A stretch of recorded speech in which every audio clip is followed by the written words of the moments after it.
একটি শিশু জন্ম নেয় প্রশ্নহীন ঘরে, জন্ম লেখা হয়ে যায় তার কপালের পরে। একটি শিশু জন্ম নেয় এক ধর্মের পরিবারে, ধর্ম লেখা হয়ে যায় তার কপালের পরে। ভুল জন্ম তার, কেন এই অদ্ভুত পরিচয়? যুক্তি শেখার আগেই মনে বাসা বাঁধে ভয়। ভুল জন্ম তার, কেন এই অদ্ভুত পরিচয়? সত্যের পথ যুক্তি বুদ্ধি সংশয়ে।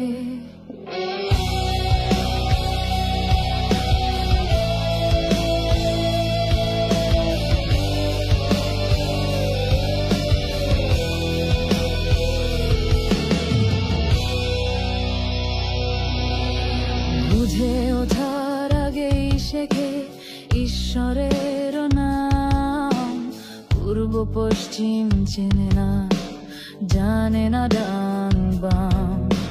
বুঝে ওঠার আগেই শেখে ঈশ্বরের নাম, আল্লাহ, যিশু, বুদ্ধ বা কালী এবং রাম। ভুল জন্ম তার, কেন এই অদ্ভুত পরিচয়?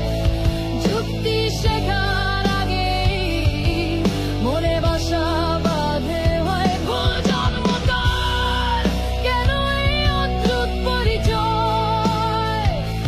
সত্যের পথ যুক্তি বুদ্ধি সংশয়ে।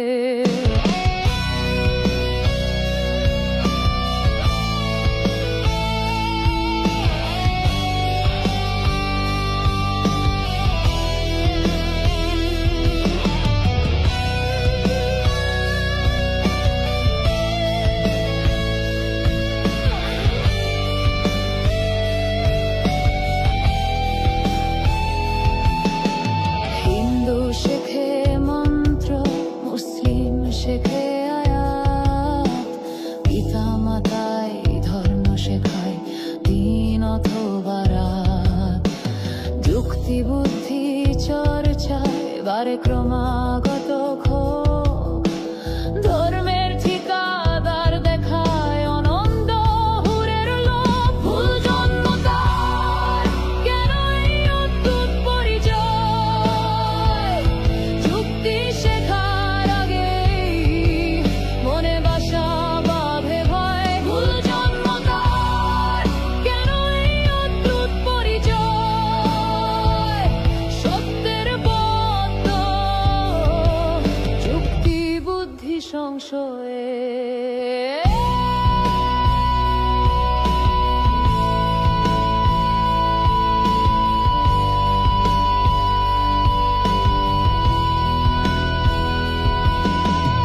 একদিন যদি ভাবে সে নিজের মতো করে, নতুন জন্ম হবে তার শুধু যুক্তির পথ ধরে।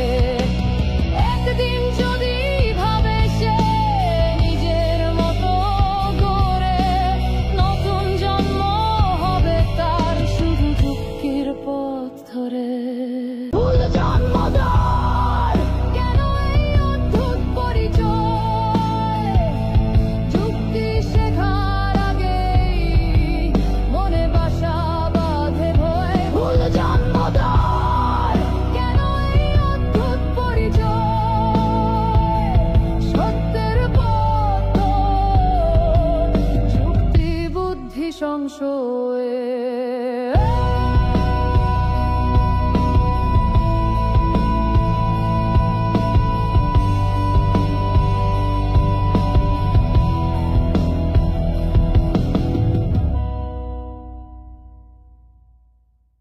আজহারিকে আওয়ামী লীগ সরকার খুব বাজেভাবে করেছে, ডিল করেছে। মানে তার দোষ ত্রুটিগুলো না ধরে তাকে দেশ থেকে বের করে দিয়েছে, মানুষকে বুঝিয়েছে, প্রমাণ করেছে যে আমরা আজহারিকে বাইর করে দিলাম। তো মানুষের মধ্যে তো ফ্যাসিনেশন আছে, তার ব্যাপারে ব্যাপক আবেগ আছে, আবেগে মুসলমান। তো সেই আবেগের একটা বহিঃপ্রকাশ হিসেবে আমরা লাখ লাখ মানুষ দেখি। কিন্তু আজহারি, আপনি একজন মানে ইসলামের শিক্ষা সনদ আজহারির চেয়ে আপনার বেশি আছে। আমি জানি আজহারি মুফতি না। এখন আপনি আজহারের আমল নিয়ে, মানে আমল যেটা বলে, মানে সে ইসলাম কতটুকু জানে, যে কথাগুলো বলে, এখানে কি কোনো ইউনিক ব্যাপার স্যাপার আছে নাকি একটু মানে একটু গুছিয়ে মানে ওই যে আমরা দেখলাম না যে লিল্লাহি তাকবীর, ওই টাইপের, মানে বাংলার মধ্যে ইংরেজি ঢুকাইয়া এটা আবার কপি করার মধ্যে যারা হাটে হাড়ি ভেঙে দেওয়ার লোক আমরা দেখছি। তো তার আসলে যোগ্যতাটা কি? ইংরেজি আর বাংলায় কথা বলা, আর কি ইসলামিক জ্ঞান আজহারি, কি আছে? প্রথম কথা হচ্ছে আজহারির শিক্ষাগত যোগ্যতা নিয়ে যেটা বললেন, সম্ভবত আজহারির শিক্ষাগত যোগ্যতা আমার চেয়ে কম না। কারণ আজহারি হাফেজ না, হাফেজ কিনা আমি জানি না, এখনো পর্যন্ত আমার জানা মতে আজহারি হাফেজ না, আমি হাফেজ। আজহারি মুফতিও না, আমি মুফতি। কিন্তু আজহারির আবার আমার যেমন শুধু কওমি ব্যাকগ্রাউন্ডের শিক্ষা, বা শুধুই কওমি মাদ্রাসায় পড়েছে, আজহারি কিন্তু অনার্স মাস্টার্সও করেছে যতটুকু আমি জানি আমি মালয়েশিয়া এবং ইসলামিক শিক্ষার কথা, মাসুদ ভাই আমি দুঃখিত, আমি ইসলামিক শিক্ষার কথা বলেছি। ইসলামিক শিক্ষায় সে মানে তার পাণ্ডিত্য কোথায়? ইসলাম তাকে এত মানুষ কেন পছন্দ করে? কি দেয় সে? ইসলামের কি খেদমতটা করে? নাকি ওই যে লিল্লাহি তাকবীর? আজহারের মেইন খেদমত হচ্ছে আমার মনে হয় যে আমেরিকার প্রেসিডেন্ট জো বাইডেন এবং যিনি প্রেসিডেন্ট ইলেক্ট ডোনাল্ড ট্রাম্প, তারাও যে পরিমাণ সহিশুদ্ধভাবে ইউনাইটেড স্টেটস অফ আমেরিকা উচ্চারণ করতে না পারে, আজহারি তার চেয়ে সুন্দর করে পারে। মানে আমেরিকার বেশ একটা অন্যরকম উচ্চারণ করে, একটা ফ্যাসিনেশন নিয়ে। দ্বিতীয়ত আজহারির কথার মধ্যে যে একটু ইংলিশ ঝাড়ে বেশি, মানে ইংলিশ বাংলা আরবি মিলে একটু ঝাড়ে। আজহারি আরবি আমার চেয়ে ভালো জানে না, এটা আমি গ্যারান্টি দিয়ে বলতে পারবো। আজহারি আরবিতে আরবি আমার চেয়ে ভালো জানে না, হয়তো ইংরেজিতে আমার চেয়ে ভালো জানতে পারে, এটা হতে পারে। যদিও আজহারি মিশরে পড়াশোনা করেছে, তা মিশরে পড়াশোনা করার কারণে আরবি সে খারাপ জানে না, মোটামুটি ভালো জানে। তবু আমি কথা বলবো যে আমার চেয়ে ভালো জানে বলে আমার মনে হয় না। সে পড়ুক মিশরে, তা সেটা অন্য আলাপ। কিন্তু এই যে কথার মধ্যে মধ্যে বিভিন্ন সময় ইংরেজি বক্তব্য, একটু আমি দুঃখিত ইন্টারাপ্ট করি, যে এমন একটা মানুষ আজহারি হিসেবে আমরা তাকে চিনি, যে পরিচিত হয়েছে তার ইনস্টিটিউশন দিয়ে, মানে তার নিজের কোনো ব্যক্তিত্ব নাই। মানে একটা আপনাকে যদি পরিচয় দেয়, আপনি ধরেন যে মাদ্রাসায় পড়েছেন সেই মাদ্রাসা দিয়ে, এটা তো ব্যর্থতা না? মানে তার ইনস্টিটিউশনের নামে সে পরিচিত, এটা তো একটা দুঃখজনক বিষয়। ইনস্টিটিউশন নামে পরিচিত আরো ব্যাপার আছে। আজহারির বাংলাদেশে ইদানিং যেটা হয়েছে, এখন একটা ট্রেন্ড আছে, ট্রেন্ড হচ্ছে ওই হুজুরদের মধ্যে মানুষ কিন্তু নায়ক খোঁজে, এটা সম্ভবত আগে ছিল না।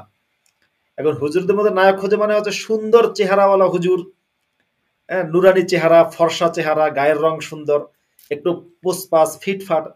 এই এই আজহারের মধ্যে মানুষের নায়কোচিত ব্যাপারটা খুঁজে পেয়েছে, যে চেহারা গায়ের রং। যদি তাই হয় মাসুদ ভাই, আমি খুব দুঃখিত, বারবার আমি থামাচ্ছি আপনাকে, যদি এটাই হয়, মানে বর্ণবাদী চিন্তা থেকে যদি আজহারিকে মানুষ পছন্দ করে, যে সে দেখতে একটু সুন্দর, তাহলে আজহারি তো ওই বর্ণবাদী চিন্তাধারার মানুষদের কাছ থেকেই আসে, যে আজহারি তো বেটে, খুবই খাটো। মানে এখন বেটে আমার সমস্যা না, অনেক যারা সুন্দর ফর্সা উঁচু লম্বা ভাবে তাদের, আমার কিন্তু খুব একটা বেটে তাকে মনে হয়নি। সে যখন মানুষের সাথে ছবি তোলে, মানে বেটে মনে হয়নি, মনে হয়েছে মিডিয়াম।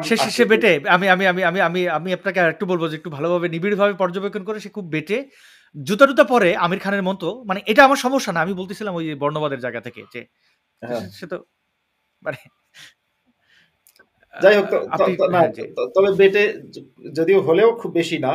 আর তার চেহারা সুন্দর, এটা ঠিক, চেহারা সুন্দর। মানে এই বেটা যদি ধরেন এই একটু ক্লিন শেভড হতো, আজহারি যদি দাড়িটা কামাতো, গোফটা কামিয়ে ফেলতো, এবং যদি প্যান্ট শার্ট পরে, সত্যিই তাকে মানে নাটকে নেয়ার মতো, বা ধরুন যে যথেষ্ট সুন্দর চেহারা, এই কথা বলতে হবে।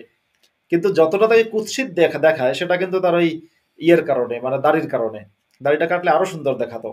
কিন্তু মুসলমানদের মধ্যে এখন একটা ট্রেন্ড হয়েছে, তারা হচ্ছে ওই বললাম না, হুজুরদের মধ্যে নায়ক খোঁজে, যে হুজুর গান গাবে, হুজুর আপনার হচ্ছে অভিনয় করবে স্টেজে বসে, তারপরে হুজুর হচ্ছে খুব সুন্দর চেহারা হবে, এরকম একটা ব্যাপার আছে।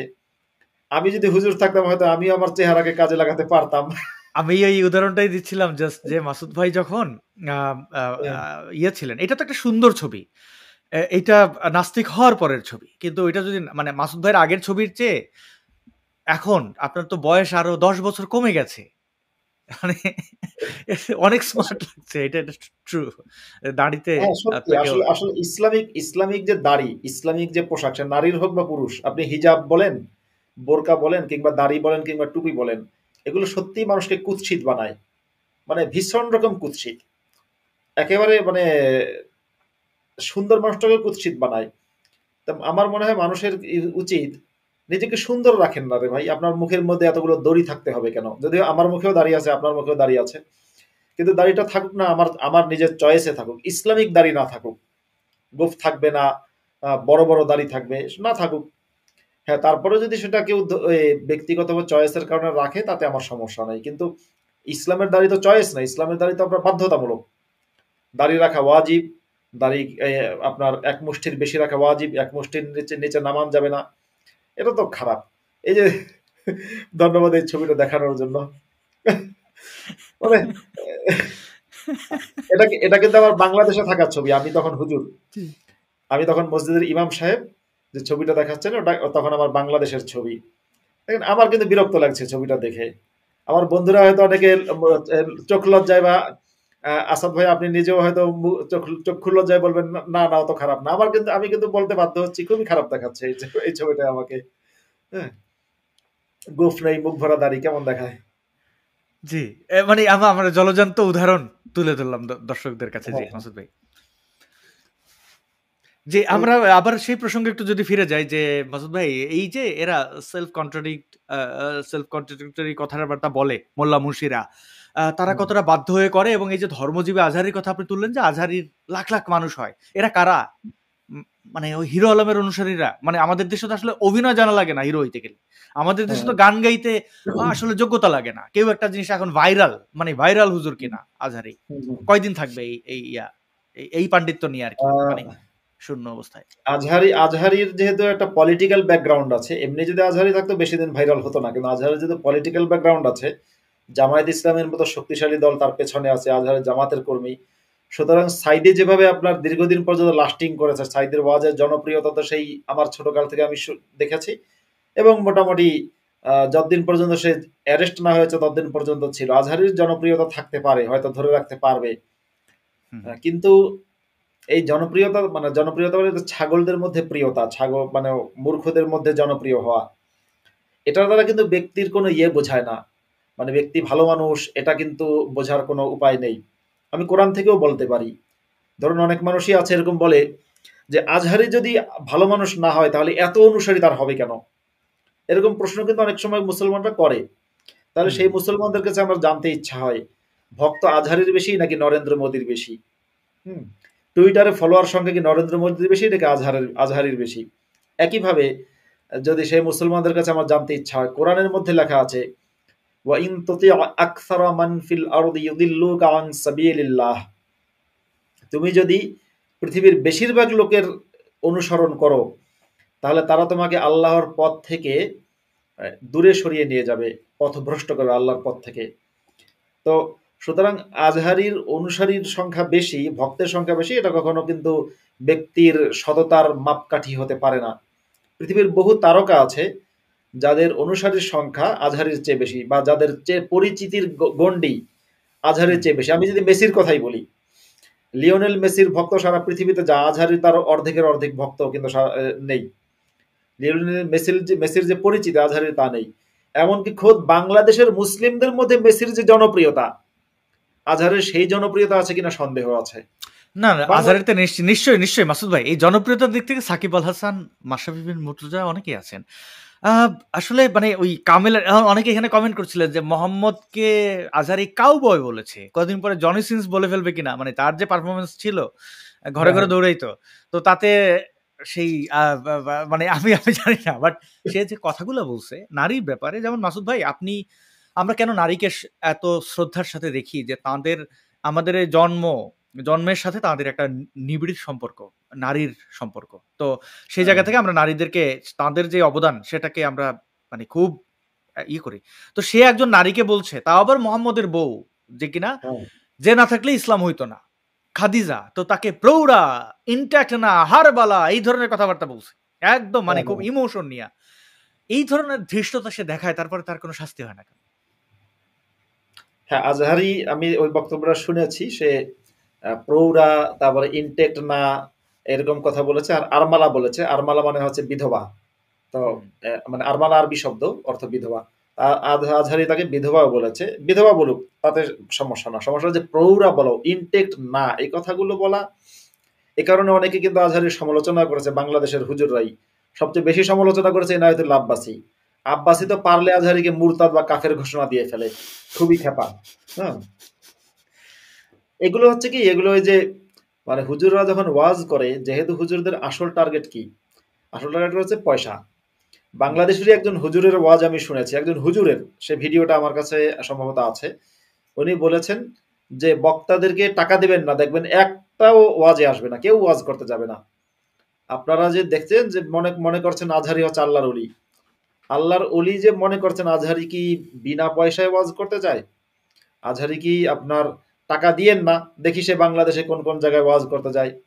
তাবলিগওয়ালারা যেমন, সাধারণত আমি তাবলিগওয়ালাদের অনেক সমস্যা আছে, দোষ আছে, কিন্তু ইউজুয়ালি তাবলিগওয়ালারা কি করে, নিজের খরচে নিজের মতো করে মসজিদে যায়, ঘুরে ফিরে খায় লয় এবং দিনের দাওয়াত দেয়, ইসলামের দাওয়াত দেয়। আজহারি যে যশোরে ওয়াজ করতে গেল, আজহারি কি নিজের খরচে গেছে? আজহারি যে কক্সবাজারে ওয়াজ করতে গেল, নিজের খরচে গেছে? হুজুরকে আবার শুধু তাই না, আপনি যারা বাংলাদেশে হুজুরদেরকে ওয়াজের দাওয়াত দেয়, শুধু হুজুরকে আপনারা ধরেন হুজুরের সাথে চুক্তি হয়েছে 1 লাখ টাকার, হুজুরের 95,000 টাকা দিয়ে দেখেন কি অবস্থা হয়। শুধু মানে 5,000 টাকা কম দিয়ে দেখবেন। আমি কিন্তু কথা বলছি না যে একজন ব্যক্তির সাথে যা চুক্তি হয়েছে আপনারা চুক্তির চেয়ে কম দিন, সেটা বলছি না, কিন্তু দিয়ে দেখবেন যে হুজুর যে বলে না যে আল্লাহ খাওয়াবে আল্লাহ পড়াবে, আমি আমরা দিনের তো জন্য। এই অনেক অনেক মারামারি ওয়াজ মাহফিলে দেখছি, টাকা দেওয়া দেওয়া এবং নেওয়া নিয়ে হ্যাঁ, তারা অসন্তুষ্ট।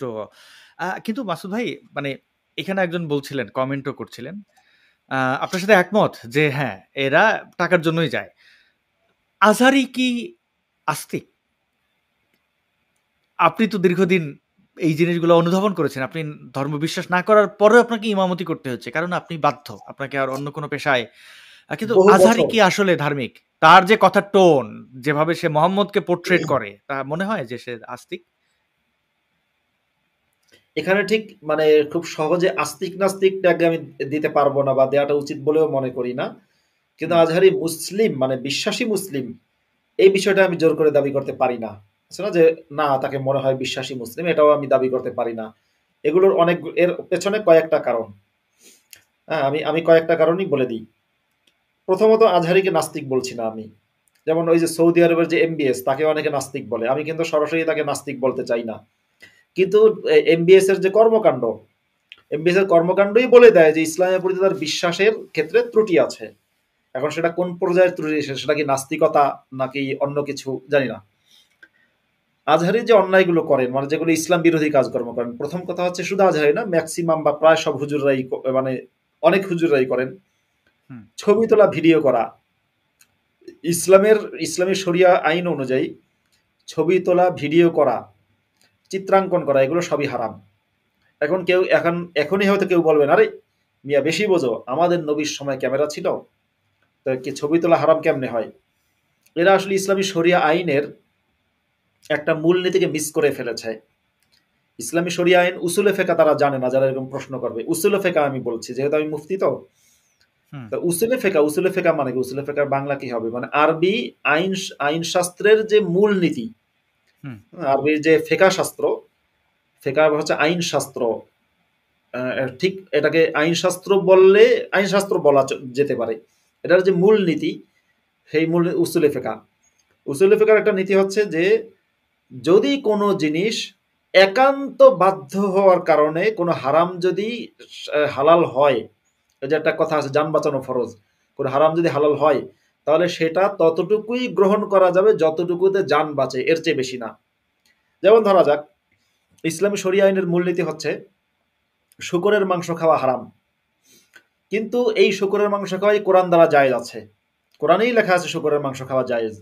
কিন্তু কিরকম, যেমন আমি কোরআনের একেবারে সূরা বাকারা থেকে বলতে পারি, ইন্নামা হাররামা আলাইকুমুল মাইতাতা ওয়াদ দামা ওয়া লাহমাল খিনজিরি ওয়া মা উহিল্লা বিহি লিগাইরিল্লাহ ফামানিযতুররা গায়রা বাগিন ওয়ালা গাদিন ফালা ইসমা আলাইহি। যে আল্লাহ, আমি আয়াতের সংক্ষেপ অর্থ করছি, আমি কিন্তু পুরো হুবহু অর্থ করছি না, কারণ সময় লাগবে।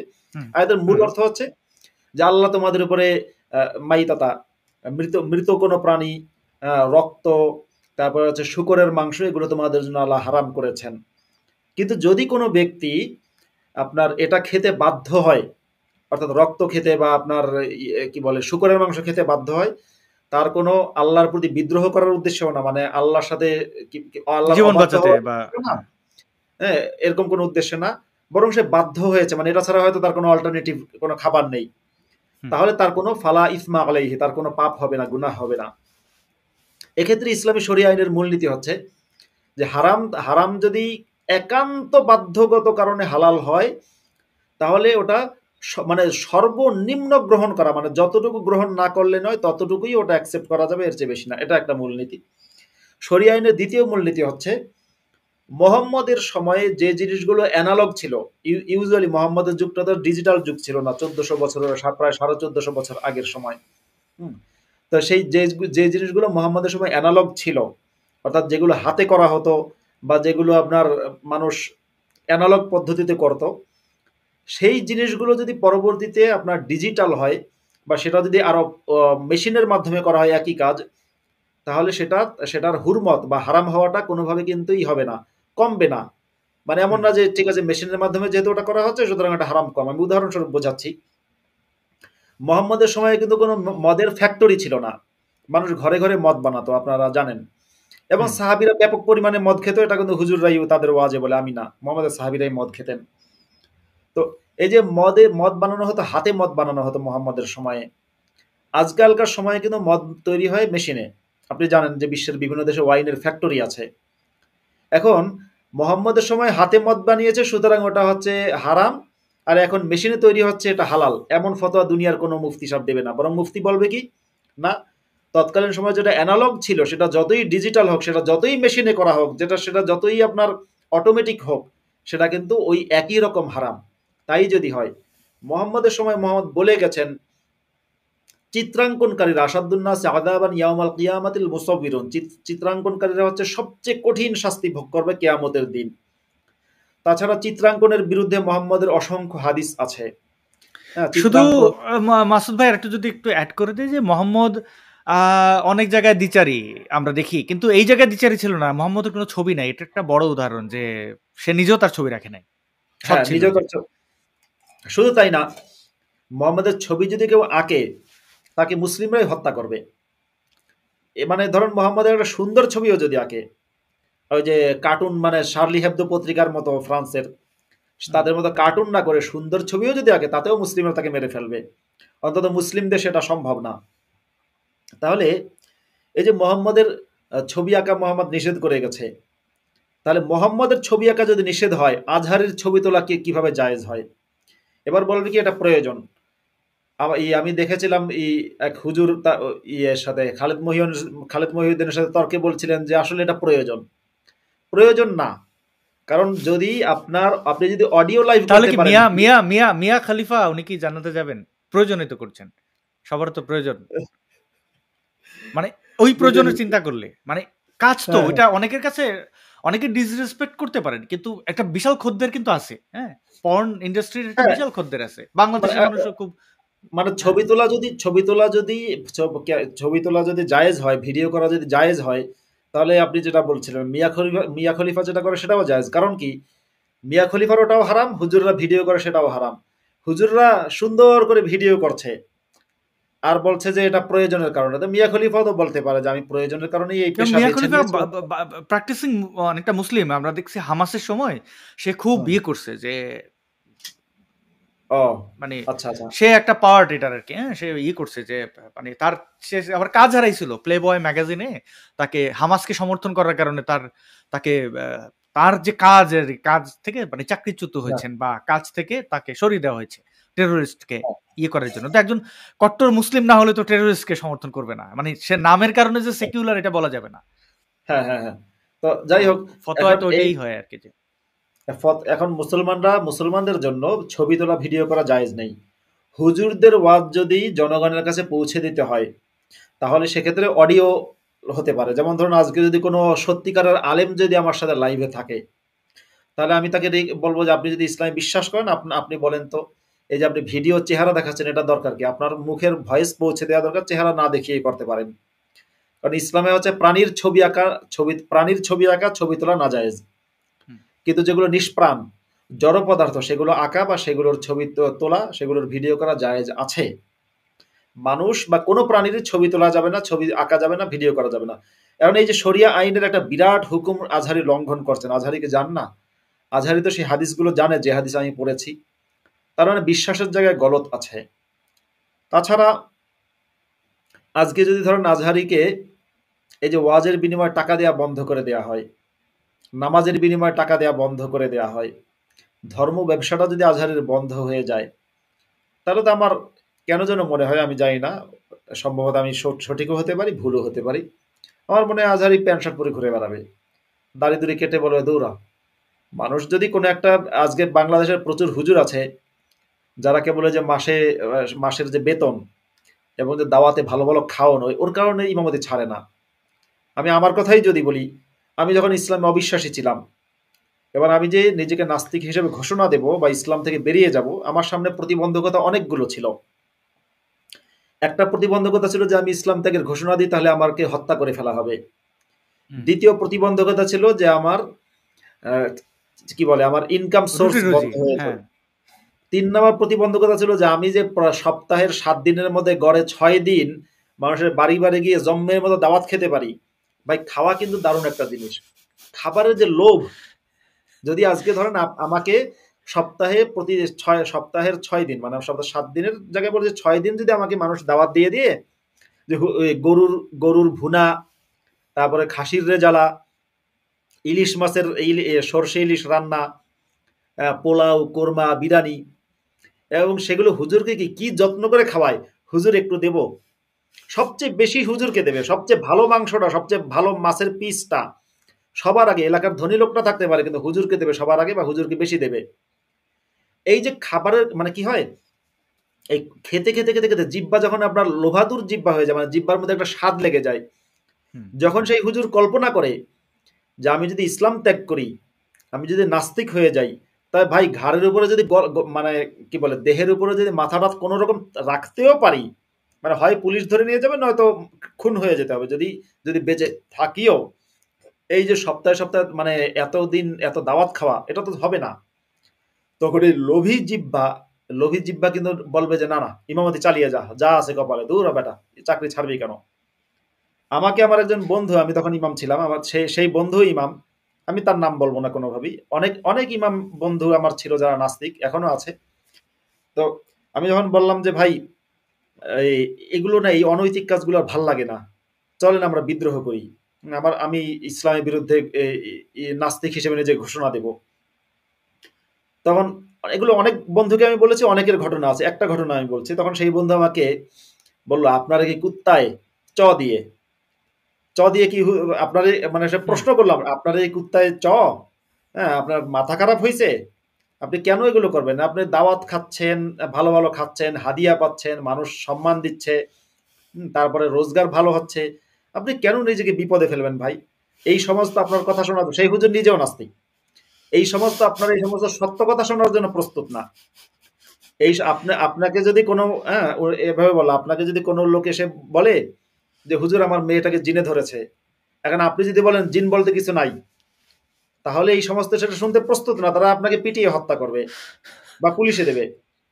বরং আপনি যদি সেই লোকটাকে বলেন যে হ্যাঁ আপনার মেয়েকে জিনে ধরেছে, তা ঠিক আছে চলেন বাসায় যাই, গিয়ে সেই মেয়েটাকে আপনি 2টা ঝাড়ুর বাড়ি দেবেন, শুকনো মরিচ পোড়ায় মেয়েটার নাকের মধ্যে ঢুকাবেন, আর বলবেন এই তুই এই মেয়ের পিছনে লাগছিস কেন। এরপরে আপনি, যেগুলো আমরা ইউটিউবেও আছে অনেক ভিডিও, হুজুরদের জিন ছাড়ানোর ভিডিও, এরপরে আপনি কিছু টাকা নেবেন, ব্যাস, জীবন লাইফ সিকিউরড। এই পুরোটা এখন ওই জন্য বলছে না যে অনেক মানুষ আছে ইসলামে বিশ্বাস করে না, অনেক মানুষ, তার মধ্যে আজহারিও থাকতে পারে, তার মধ্যে আহমদুল্লাহও থাকতে পারে, কিন্তু তারা ওই পরিস্থিতির কারণে এই ধর্ম ব্যবসাটাই তারা এটা পরিষ্কার। মাসুদ ভাই, আমি একটু এখানে কৃতজ্ঞতা জ্ঞাপনও করতে চাই, আমার দর্শক বন্ধুরা অনেক স্মার্ট, শুধু মিয়া খলিফা না, এখানে কয়েকজন লিখছেন যে নাদিয়া আলী, আর একজন বোধহয় পর্নস্টার আছেন, তিনি বোধহয় পাকিস্তানের বংশোদ্ভূত। আচ্ছা, কমেন্ট আমি হারাই ফেলছি। আচ্ছা, তো না মানে এই যে ধরেন হালাল পদ্ধতি আমরা বলে দিচ্ছি, ইসলাম বিষয়ে কত প্রশ্ন কত উত্তর, মানে এবার এই আজহারির যে প্রসঙ্গটা নিয়ে আমার কিউরিওসিটি কেন, সে আসলে ধার্মিক কিনা। আমি ব্যক্তিগতভাবে কারোর কল রেকর্ড করা, সেগুলো প্রচার করার পক্ষে না। আজহারির কিছু কল রেকর্ড ডিজিএফআই 2010-এর দিকে ফাঁস করছিল, সরি দেলোয়ার হোসেন সাঈদীর। তারা এটা হ্যাঁ, পট তৈরি করার জন্য যে আসলে সাঈদী কি জিনিস, কেমন তার হ্যাঁ, চিন্তা ভাবনা। সাঈদীর ওই ক্লিপগুলো আপনারা পাবেন বাংলা লিক্স বাংলা লিক্স লিখে ইউটিউবে সার্চ করে তার অনেকগুলো ক্লিপ পাবেন। সত্য মিথ্যা আপনারা যাচাই করবেন। আপনারা সাঈদীর কণ্ঠ চেনেন, ভালো করে বোঝেন কোন প্যাটার্নে কথা বলে। তো আমরা ওই ফাঁস হওয়া কল রেকর্ড থেকে জানলাম সে একটা বাচ্চা মেয়ের সাথে প্রেম করে, ফোন সেক্স যেটা হয়, এবং তাকে বিভিন্ন পজিশনে মানে ইন্টারকোর্সের যে পজিশনগুলো থাকে, যে পজিশনগুলো বলেছে সাঈদী, ওই সময় আমি ওইটা জানতাম না। মানে তার মানে সে পর্ন আসক্ত ছিল সাঈদী, তার ওই ওই কল রেকর্ড যদি সত্য হয়ে থাকে। এবং এই এবং বিভিন্ন প্রবাসীদের বউয়ের সাথে তার কথোপকথন খুব আবেগ, ইমোশন। এবং ওই যে বাচ্চাটার সাথে যখন কথা হয় তখন দাদু, কি করো, সে তাকে দাদু বলে সম্বোধন করে, পান খাওয়া, লইট্টা হ্যাঁ, ফিশ, মেশিন চলবে, এই মেশিন ম্যান হয়ে গেল সাঈদী। অনেকগুলো ডায়ালগ ওইখান থেকে আসছে, আপনারা শুনতে পারেন, এটা আপনাদের ইচ্ছা, প্রাপ্তবয়স্ক অবশ্যই শুনবেন। এবং এই পুরো বিষয়টা ধরা খাওয়ার পরে তার বউয়ের কাছে তার স্ত্রী, যেহেতু আমার মায়ের বাড়ি বরিশাল, আপনি মাসুদ ভাই আপনি বরিশালের, আপনি ডায়ালেক্ট বোঝেন যে বরিশালের শব্দ, তো এটা হ্যাঁ, অভিনয় যে না, এটা বোঝা যাচ্ছে কিভাবে তার তার স্ত্রী সাঈদী নিজেও বরিশালের, তো তারা যে ব্যক্তিগত পর্যায়ে কথোপকথন ওইটা বরিশালের ভাষা, অন্ততপক্ষে সাঈদীর স্ত্রীর ভাষা ছিল বরিশালের। এবং খুব কষ্ট করে বলছেন যে আপনি এগুলো করেন আল্লাহর নাম নিয়ে, আল্লাহর গজব পড়বে আপনার উপরে। তো সাঈদী তখন কোরআন ছুঁয়ে শপথ করছে যে আমি কোরআন ছুঁয়ে বলছি আমি কোনো নারীর সাথে কথা বলি না, আমি কোনো বাজে মেয়ের সাথে কথা বলি না। সে তার পরকে সব বড়রাই ধরা খাইলে বা নারীরা ধরা খাইলে এইভাবেই হয়তো প্রমিস করেন, কসম করেন। কোরআন নিয়ে আপনি আমি আমরা ধার্মিক থাকা অবস্থায় মধ্যে অনেক শপথ করেছি, যেটা সত্য না কিন্তু করেছি বাঁচার জন্য। কেন তো বড় হুজুর, আমি বলছি বড় হুজুরও তো এই আকামটা করেছে, মোহাম্মদ হুজুর করেনি। যাই হোক, আপনি শেষ করুন। মোহাম্মদ হুজুর করেছে, এই কয়দিন আগে 501 মামুনুল হক করেছে, মাঝখান দিয়ে অন্য কিছু মনে করো না। এই যে ধরা খাওয়া, সাঈদীর শপথটা ছিল খুব কনফিডেন্ট নিয়ে, মানে আল্লাহর কোরআন ছুঁয়ে শপথ করতেছি আমি এগুলো করিনি। তখন আমি বুঝলাম যে লোকটা কত বড় মানে নাস্তিক হইলে পড়ে, মানে তার মধ্যে আল্লাহর ভয় থাকলেও একটু আস্তে বলে মানুষ, কনফিডেন্স নিয়ে, মানে তার স্ত্রীকে কনভিন্স করার জন্য সে এই শপথ করেছে। সেখান থেকে আমার মনে হয়েছে যে এই লোক ধার্মিক না। আরেকটা ছোট্ট স্টোরি, আমি দুঃখিত মাসুদের সময় নেওয়ার জন্য, আমি দর্শকদের প্রশ্নে যাব। আমাদের ফারাজ অর্ণব ভাই একটা প্রশ্ন করেছেন, সেটা আমি তাকে বলেছি যে ফারাজ ভাই যদি যুক্ত হতেন সমৃদ্ধ হতাম আমরা। তো আমি যখন গণজাগরণ এই গণ আন্দোলনের যুক্ত, আমার এক বন্ধু ছিল, নামটা বলছি না, চিটাগংয়ের, আমার খুব কাছের বন্ধু, কিন্তু সে জামাত শিবির করত। কিন্তু তার সাথে আমার সম্পর্ক ভালো ছিল।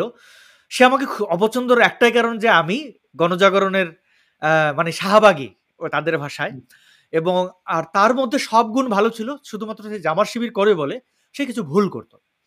তো আমাকে সে একটা সময় বলল তুই আর যেতে পারবি না এই এই এই এই শাহবাগীদের, তুই কি নাস্তিক? আমি তাকে উঠে বললাম ভাই আমি নাস্তিক। সে তো পুরো টাসকি খেয়ে গেল যে এতদিন তো তোরে আমি জানতাম তুই শাহবাগী, কিন্তু তুই ধার্মিক মানে মুসলিম, নাস্তিক এটা জানার পরে তো তার রক। আমি বললাম ভাই আমি তোর একটা কথা বলি, তুই যে জামাত শিবির পছন্দ কার জন্য করিস, তুই একটা উত্তর দে। মোহাম্মদের জন্য? মোহাম্মদ বলে গেছে জামাত শিবিরের কথা, আর বলে না। তা কার জন্য? যে সাঈদী সাহেবের জন্য। আমি বললাম যে আমি জানি তুই সাঈদী সাহেবের জন্য করিস জামাত শিবির, এবং তোর চাবি আমার কাছে আছে। বলছে কি চাবি? আমি বললাম ওই ওই বাংলা লিক্সের ক্লিপগুলো তারে আমি ইউটিউবের, তখন ইউটিউব এত জনপ্রিয় না, কিন্তু আমি জানতাম ইউটিউব সম্পর্কে, এবং এটা 2013 সালের কথা এবং মোটামুটি জনপ্রিয়। তো আমি বললাম ভাই তুই এই ক্লিপগুলো শোন, আমার দিকে থাকে, যদি তোর এই ক্লিপগুলো শোনার পরে তুই যদি বলিস আমি আর এই গণজাগরণ আন্দোলনে যাব না, তুই শুধু ক্লিপগুলো শুনবি, মন দিয়ে শুনবি, মস্তিষ্ক দিয়ে শুনবি। এই ক্লিপগুলো শোনার পরে ভাই পরের দিন এসে সে চোখ লাল, সারা রাত ঘুমাইতে পারে নাই। যদিও আমি জানি না এখন সে নাস্তিক কিনা, কিন্তু আমাকে সে অনেক ধন্যবাদ দিছে যে আসাদ। এবং সে আমার সাথে পরবর্তীতে আমাদের চেরাগির মোড়ে প্রেস ক্লাবে চট্টগ্রামের, সে আমার সাথে গেছে, অনেক দিন আমার সাথে গেছে, কিন্তু একটু মুখ টুক লুকিয়ে গেছে, যেহেতু সে জামাত শিবির জানে, ওখানে জামাত শিবিররা মনিটর করে। বাট ওই ক্লিপ, এক রাতের ক্লিপে সে এত প্রতারিত হয়েছে মাসুদ ভাই। আমার এই এত জানার প্রশ্ন যে আজহারের মতো একটা লোক, এবং আমাদের বাংলাদেশের মানুষজন কতটা বোকা হইলে পড়ে এই রকম একটা লোকরে, তার জনপ্রিয়তা, তার মানুষ যাওয়া নিয়ে আমার ওইখানে তো সে আমার গেলেও আমার টাকা তো নিচ্ছে না, মানে মানুষের টাকা নিচ্ছে, পকেট কাটতেছে, আমার কি?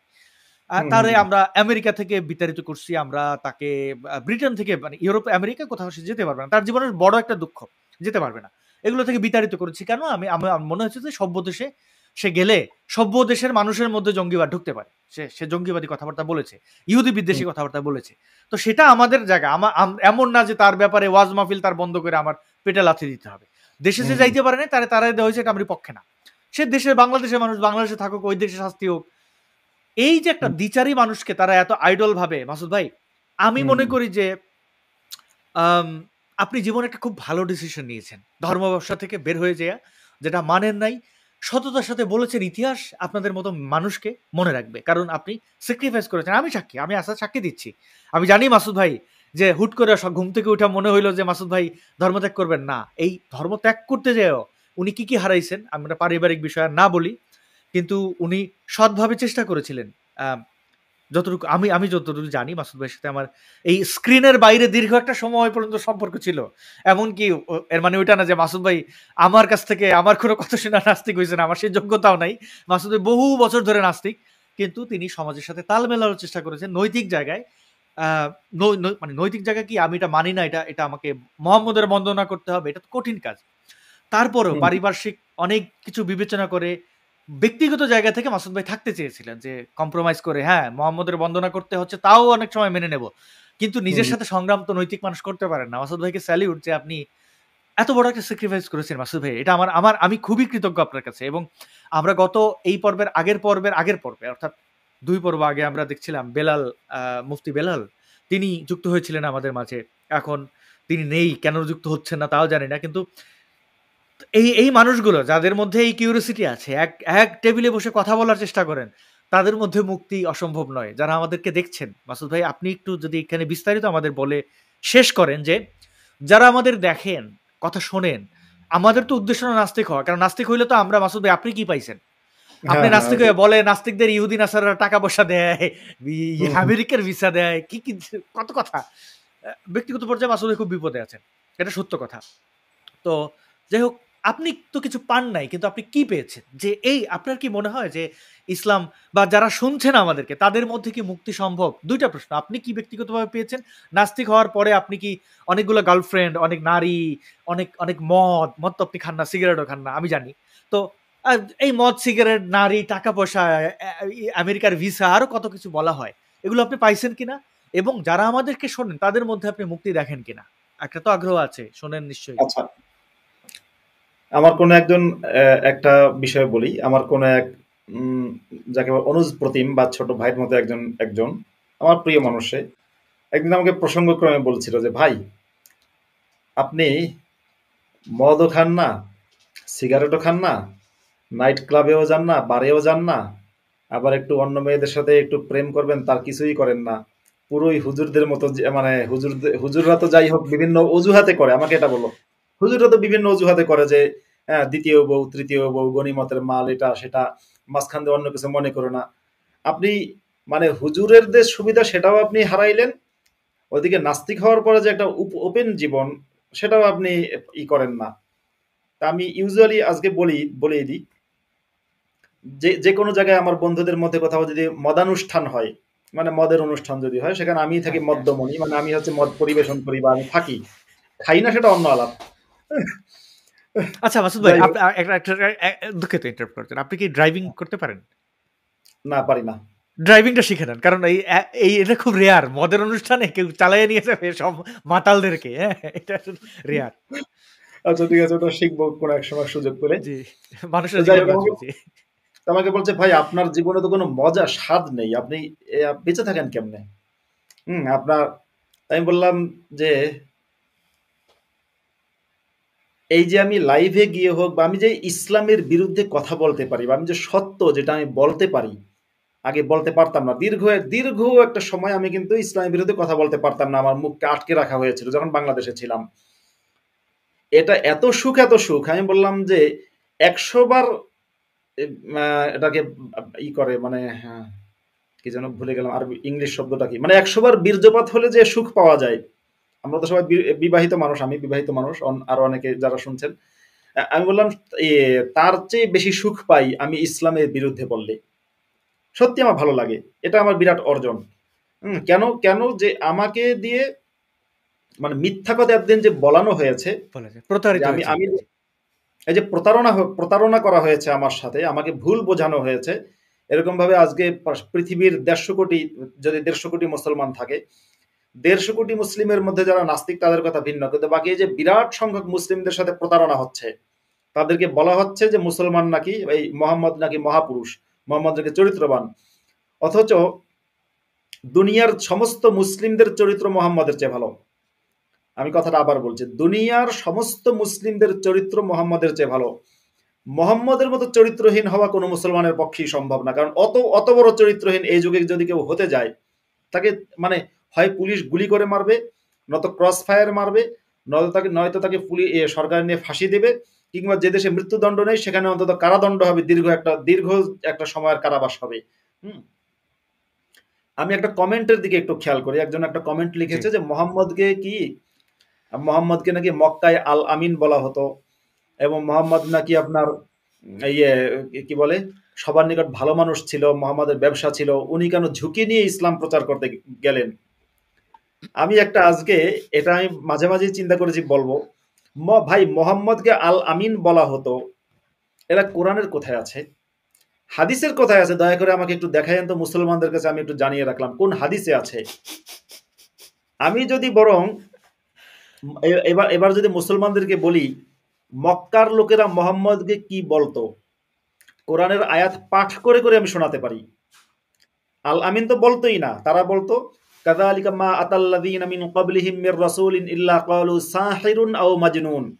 মোহাম্মদকে বলতো পাগল, জাদুকর, গণক বলতো।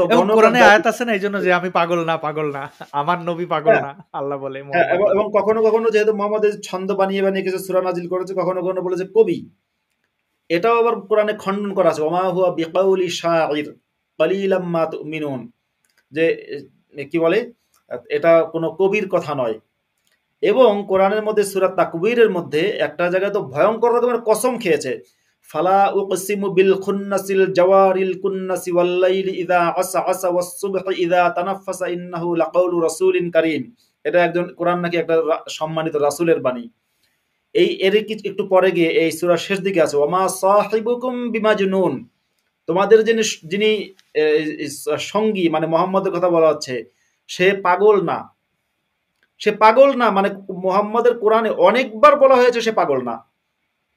তার মানে মুহাম্মদকে যে লোকেরা পাগল বলে ডাকতো, কখনো বলতো পাগল, কখনো বলতো জাদুকর, কখনো বলতো গণক, কখনো বলতো কবি। মানে কবি সে কি বলে পজিটিভ অর্থে বলতো না, মানে নেগেটিভ কবি আছে না, যে যারা চটি বানায়, চটি সাহিত্যিক, চটি সাহিত্যিক টাইপের কবি বলতো। তো এবার মানে ওই যে মুসলিমরা কি করে, মডারেট মুসলিমরা বিশেষ করে পুরো মিথ্যাচার দিয়ে সমাজকে ভরে রেখেছে। মোহাম্মদ নাকি আল আমিন বলতো লোকেরা, মোহাম্মদ আল আমিন বলতে নেই। এই যে আপনি প্রতারিত হয়েছেন, আমি আপনাকে যতদূর চিনি, পাগল মোহাম্মদ হলে আমরা মোহাম্মদকে ছাড় দিতাম। মানে পাগল নিয়ে তো আর আমরা তো অন্তত কতটা খারাপ লোক না, মানে একটা পাগল মানুষ কথাবার্তা বলেছে। মোহাম্মদ যে কারণে আমাদের হত্যা করতে বলে নাস্তিকদেরকে বা ইসলাম ত্যাগকারী মুরতাদকে, মোহাম্মদ জানতো ধুরন্ধর যে আমার হাটে হাড়ি ভাঙা দেবে, যে আমার জিনিস জেনে ছেড়ে দেয় যদি। না আপনি মুফতি, ইসলামের অন্যতম শ্রেষ্ঠ একটা ডিগ্রি, সর্বোচ্চ ডিগ্রি। তা আপনি তো জানেন এই যে কথাবার্তাগুলো বলছেন যে আসলে মিলে দিচ্ছে না 2 2 4, এটা মোহাম্মদ জানতো, সেই সময় মানা করে গেছে যে ইসলাম ত্যাগ করলে, গ্রহণ করলে ঠিক আছে আরো আসো, আর গেলে তো এইগুলা মিলতেছে। মাসুদ ভাই আরেকটা স্যাক্রিফাইসের কথা আমি আবার আপনাকে স্যালুট করতে চাই, এবং সেই সাথে আমি আমার নিজের ঢোলটা একটু পিটিয়ে রাখি। মাসুদ ভাই, আমি যে দেশে থাকি ওই দেশটা অনেকটা পশ্চিমা ধ্যান ধারণা করে। তার মানে আজকে স্যাটারডে, এখন স্যাটারডেতে তো আমার তো আজকে তো মদ খাওয়ার দিন। মানে বাংলাদেশে এটা হয় বৃহস্পতিবার বলা হয়, বৃহস্পতিবারকে, মানে সরকারি আমলা বা যারা উচ্চপদস্থ এলিটরা তারা মদ খায় এই দিনে, এক কনফার্ম মদও খায় আবার ওয়াজও শোনে। তো এই বৃহস্পতিবারের মতো আজকে তো স্যাটারডে। তো এখন এই মুহূর্তে আমার পাবে যাওয়ার কথা, বারে যাওয়ার কথা, বা বন্ধুদের সাথে বসে আড্ডা দেওয়ার কথা। আমি এখন ইসলাম পচানোর, মানে ইসলাম ইটসেলফ, আমি ইসলাম বিদ্বেষী, মুসলিম বিদ্বেষী না। এবং ইসলাম বিদ্বেষীর কারণ হচ্ছে যে ইসলাম আমার সাথে প্রতারণা করছে। তো আমি আমার ব্যক্তিগত জীবন বাদ দিয়া এখন হয় আমি হ্যাংওভার হইয়া টলবো, নইলে আমি পাবে থাকবো, দুইটার একটা। মানে টাইম জোন যদি দুইটা বলেন যে উল্টা এসপার নইলে ওসপার, কিন্তু আমি স্যাক্রিফাইস করতেছি। আপনি আপনার জীবনের চেয়ে এত গুরুত্বপূর্ণ সময় আপনার ব্যক্তিগত জীবনে, ছুটির দিন, রোদ নাই, বৃষ্টি নাই, শীত নাই, এই যে আপনি এখন বলি দর্শকদের যে মাসুদ ভাই আসলে এত শীত যেখানে আছেন, এত শীতের জন্য তিনি তাড়াতাড়ি ঘুমিয়ে পড়বেন, এই ঘুম বিসর্জন দিয়ে উনি কিন্তু এখন অনেকে ওনার ওইখানে মধ্যরাত, মানে বুঝতে পারেন রাত 2টা-1টার সময় মাসুদ ভাই আমাদের সাথে কথা বলতেছেন। এটা কিন্তু একটা বিগ স্যাক্রিফাইস। এই স্যাক্রিফাইসটার কারণটা হচ্ছে ওই চেতনার জায়গা, আমরা প্রতারিত হয়েছি। আমার জায়গায় আমি খুব ক্ষুদ্র একটা জায়গা থেকে, আমি আমার ইসলামিক কোনো ওইরকম ব্যাকগ্রাউন্ডও নাই বলার মতো, চেষ্টা করি এই জিনিসগুলো তুলে ধরার জন্য। মাসুদ ভাই ওই চেষ্টাটা করেন, এবং এই চেতনার যে চিন্তার মিল এবং কমন শত্রুর জায়গা থেকে আমরা কিন্তু একে অন্যের বন্ধু। যারা মনে করেন ইহুদিন আসার, আরে ইসলাম যে জানে বোঝে এবং যে বিদ্রোহ করতে পারছে তার সব বিক্রি করে দিয়ে হইলেও সে এটা সমালোচনা করবে, টাকা দেওয়ার দরকার নাই, এইটা বাস্তবতা। এইটাই মাসুদ ভাই, স্যালিউট জানবেন। প্রথম দিন হিসেবে আমি আর আপনার বেশি দীর্ঘায়িত করবো না, ফারাজ ভাইয়ের কাছে, ফারাজ ভাই যুক্ত হওয়ার জন্য অনুরোধ করেছিলাম। ফারাজ ভাই আমাদের মধ্যে একজন অন্যতম একজন ব্রাইট পারসন, তার 2টা প্রশ্ন আছে, আপনি যদি তার প্রশ্ন দিয়ে শেষ করে ফেলতেন মাসুদ ভাই, আর আপনার যদি কিছু অ্যাড করার থাকে। ফারাজ ভাই। ও থ্যাংক ইউ মাসুদ ভাই যুক্ত করার জন্য। আই হোপ আপনারা ভালো আছেন, মাসুদ ভাই আপনিও আই হোপ ভালো আছেন। ভাই আমি জাস্ট ছোট 2-1টা প্রশ্ন করতে যুক্ত হলাম যে আমরা তো বর্তমানে দেখছি যে আফগানিস্তান এবং পাকিস্তানের মধ্যে একটা যুদ্ধ লেগে গেছে অলমোস্ট। তো এখন আমার প্রশ্ন হচ্ছে যে আমরা তো ছোটবেলা থেকে কাফেরদের বিরুদ্ধে যুদ্ধ, শুধু ডিফেন্সিভ যুদ্ধ, আক্রমণাত্মক যুদ্ধ ইসলামে নেই, শুধু অন্য কেউ অ্যাটাক করতে আসলে তারপরে নিজেকে ডিফেন্ড করার জন্য যুদ্ধটা করা যায় সেটার কথা শুনে আসতাম। এখন আক্রমণাত্মক যুদ্ধটা যে একটা নৈতিক জিনিস সেটার কথা শোনা যায়, মুসলিমের মধ্যে কি যুদ্ধ করাটা ইসলাম অনুযায়ী জায়েজ কিনা? ইয়ে ভাই বা মাসুদ ভাই, এটাই হচ্ছে আমার মূল প্রশ্ন আর কি। না, মুসলিমের সাথে মুসলিমের যুদ্ধ করা ইসলাম অনুযায়ী জায়েজ না, কারণ মোহাম্মদের একটা হাদিসের অংশ আছে এরকম, সিবাবুল মুসলিমি ফুসুকুন ওয়া কিতালুহু কুফরুন, মুসলমানকে গালি দেওয়াটা হচ্ছে পাপাচার এবং মুসলমানের সাথে যুদ্ধ করাটা কুফরি। অর্থাৎ মুসলমানের সাথে কেউ যদি করে আপনার যুদ্ধ শুরু করে তাহলে সে আসলে মুসলমান থাকে না, সে কাফের হয়ে যায়। তাছাড়া মুহাম্মাদের আরেকটা হাদিসে আছে যে মুসলমানদের উপরে তরবারি উত্তোলন করবে সে মুসলমান থাকবে না, হাদিসটার ভাবার্থটা এরকমই। এখন এবারে যে আপনি দেখছেন যে আজকে আফগানিস্তানের সাথে পাকিস্তানের ফাইট, এবারে আবার আরো একটা ঘটনা কিন্তু ঘটেছে সম্ভবত গত বছর, পাকিস্তানে হামলা করেছিল ইরানে হামলা করেছিল পাকিস্তান। যদিও সেটা পরে মানে মিটমাট হয়েছে, কিন্তু দুই দেশের সাথে যুদ্ধ, মানে একটা ছোটখাটো যুদ্ধে জড়িয়ে গেছিল। এটা কিন্তু এমন না যে নতুন, মুসলমানদের হাতে মুসলমান এত বেশি খুন হয়েছে, আমার ধারণা যে মুসলমানদের হাতে অমুসলিম এত বেশি খুন হয়নি। এবার এটা দেখবেন মোহাম্মদের সাহাবিরা, মোহাম্মদের মৃত্যুর পরে আলীর সাথে মুয়াবিয়ার যে যুদ্ধ হলো, বলা হয় যে সেই যুদ্ধে, সিফিনের যুদ্ধে, সাহাবি এবং পরবর্তী সময়ের তরুণ মুসলমান, মানে মোট কথা মুসলমানদের সাথে মুসলমানদের সেই যুদ্ধে প্রায় 60,000 থেকে 70,000 মানুষ মারা গেছে। মোহাম্মদের মৃত্যুর 100 বছরও কিন্তু পূরণ হয়নি, মানে 100 বছর না, মোহাম্মদের মৃত্যুর পরে 50 বছরও হয়নি। মুসলমানদের সাথে মুসলমানদের যুদ্ধে 60 থেকে 70,000 মানুষ মারা গেছে এই যুদ্ধে। এরপরে আলীর সাথে আয়েশার যুদ্ধ হলো, সেখানেও প্রায় 1000-10 মানুষের মৃত্যু হয়েছে। তারও আগে পরে মুসলমানদের কাছে মুসলমানদের রক্ত ঝরেছে।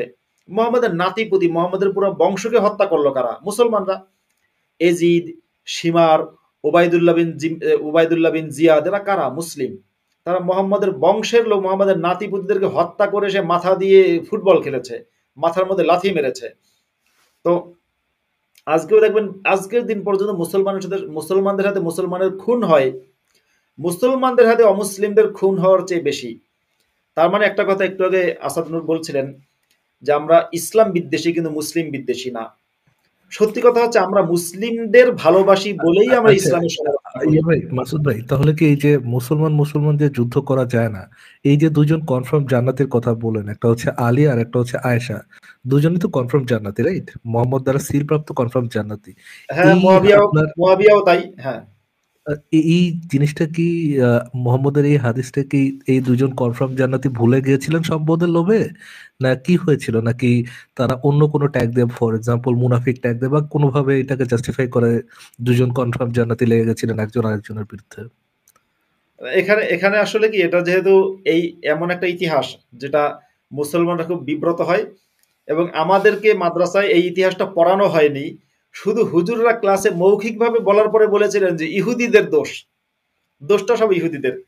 হ্যাঁ, আপনি দেখবেন এই যে বাংলাদেশে, ফারাজ ভাই আপনি নিশ্চয়ই জানেন, এই যে বাংলাদেশে মুসলমান শেখ হাসিনা বাংলাদেশের ছাত্রদের উপরে গুলি চালিয়েছে বলা হয়, এবং মুসলমান যারা প্রতিপক্ষ মানে ইউনুস পক্ষ বলেন বা জামাত শিবির বিএনপি যাই হোক, এই যে মুসলমানদের সাথে মুসলমানদের ফাইট, এবার মুসলমান শেখ হাসিনা বাংলাদেশ ত্যাগ করে অন্য দেশে গেছে, এখন বলা হচ্ছে কি যে সব করিয়েছে ভারতের সব দোষ।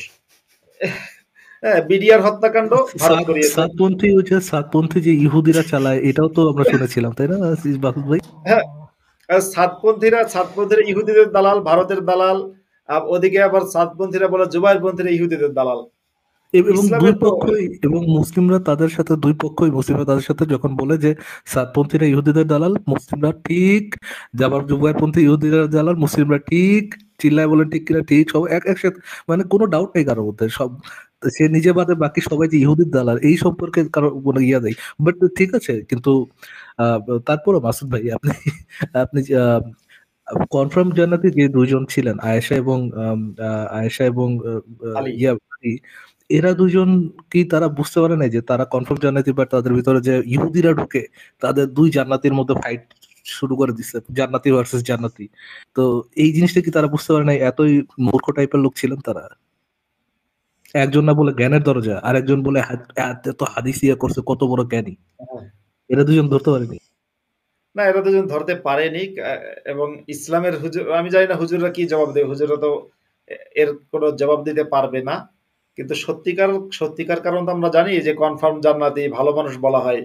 এই ভালোর আড়ালে এরা যে কি ছিল, আলী যে কত নিষ্ঠুর ছিল, কত ইতর ছিল, সেটা তো আমাদের জানতে বাকি নেই ভাই।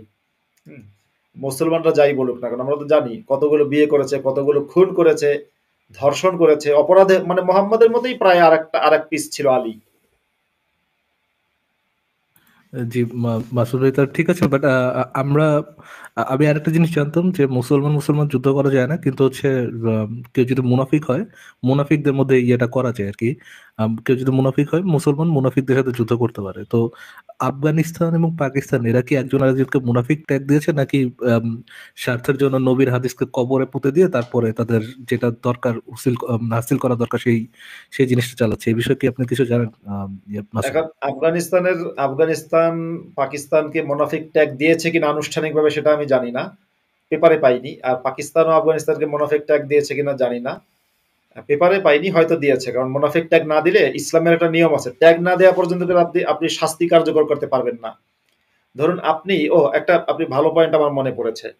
ধরুন আপনি কোনো মুসলমানের শিরচ্ছেদ করবেন, ধরুন ইসলামী সাম্রাজ্য বা ইসলামী খেলাফত ব্যবস্থা প্রতিষ্ঠিত হয়েছে, আপনি যখন কারো শিরচ্ছেদ করবেন বা শাস্তি দেবেন, তখন তাকে একটা ট্যাগ দিতে হবে। যেমন তাকে ট্যাগ দেবেন মুরতাদ না হওয়া পর্যন্ত তো আপনি তার শিরচ্ছেদ করতে পারবেন না।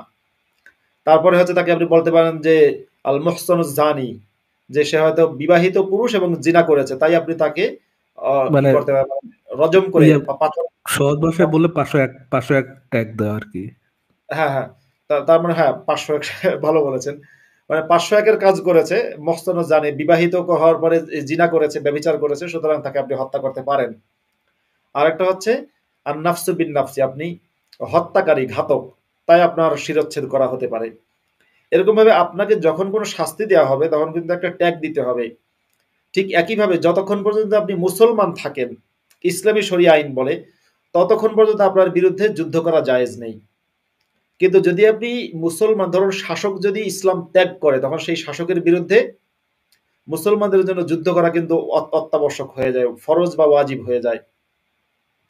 এখন আফগানিস্তানের তালেবান যখন পাকিস্তানের সেনাদের উপর হামলা করেছে, তখন তাদেরকে মুসলমান মনে করলে সেই হামলাটা কিন্তু জায়েজ হয় না, অমুসলিম মনে করেছে, সেজন্যই হামলাটা তারা করেছে।